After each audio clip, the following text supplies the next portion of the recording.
Azimio demonstrators. So I understand that we've gotten my colleague Bramwell Bwire again. Bwire, I now believe you're okay. You were talking to us about actually painting for us a picture of what is happening in Kisumu. What is the latest? Brenda, sorry for that hitch, but as I had indicated earlier that we're here in Kisumu, and today things seems same situation as yesterday. Remember, yesterday we saw less activity here at the CBD with businesses shut down and less traffic, with just a few motorists, those are boda who are ferrying people from one point to another just within the CBD. But all the roads that were leading to the CBD, major roads from Kondele, from Busia County and from Nairobi, had been barricaded with angry youths and residents, lighting bonfires just to ensure that no one had access to the CBD. But also there was a high presence of police officers who were trying just to push away the boys from the vicinity of the CBD. The same situation is happening here. There is no much change as businesses have already been shut down, with empty streets signifying the second day of the Azimio anti-government demos. This is the famous Kenyatta Avenue, and as my colleague Dan can show us here, this is the famous Kenyatta Avenue, and it is basically on a normal day an active street. This is the street that takes you from the CBD all the way to the State House, then to Dunga Beach. But this place on a normal day, it is full and a beehive of activity.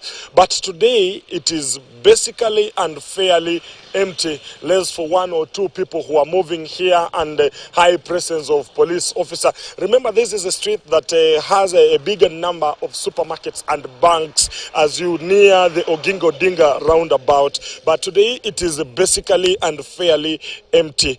But I have to tell you that yesterday, after the demos were called off by the Azimio leader, that's Raila Odinga, urging his supporters to end the demos at 5 p.m. Here in Kisumu, that did not happen, as the angry youths kept on engaging police in the cat and mouse games throughout the night until around 12 a.m.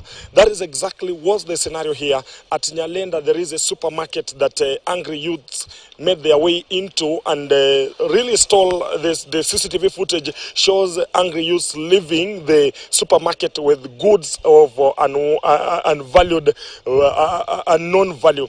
But I also have to tell you that in Kondele there is that wholesale that deals with clothes and curtains. Also, angry youths made their way in there and stole commodities of unknown value. As we are coming to the CBD in the morning, we could notice that there was a high contingent of police officers that were manning that Kondele roundabout. Remember the flyover that leads you from Nairobi to the Kisumu International Airport. You could see a good number of police officers on the flyover. They were just taking watch and ensuring that nothing was coming and was getting out of hand at that area. Remember, Kondele, as always, has been the epicenter of the demos once they are called here by the Azimio La Umoja leader, and that is Raila Odinga. And I have also to tell you that in the Juakali area yesterday, we also saw another incident of fire where the stalls that leads to the Juakali supermarket were again raised down. But remember, we are going to do a spot check at the schools around here just to see if they have heed to the government call to reopen today. So from here in Kisumu, Brenda, back to you to the studios. Bramwell Bwire, asante sana for painting for us a picture of what is happening in Kisumu, and without wasting time.